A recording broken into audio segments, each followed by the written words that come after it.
batata bango bandeko tolobi makambo bitumba wana ya est toyebi yango guerre bazo sala eza lelo te bana na RCD eye na CNDP eye na M23 ya liboso M23 nyonso wana eza Rwanda po bato wana tout tozwa balobi ba congolais tozwi balobi ba congolais tozwi mais ba congolais ngo basila te.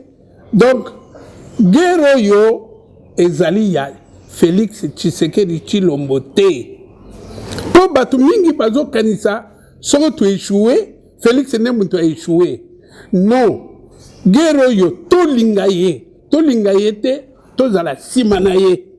Pourquoi? Parce que ye muto azo signer makabutu na kombo na biso oko changer règle de jeu te.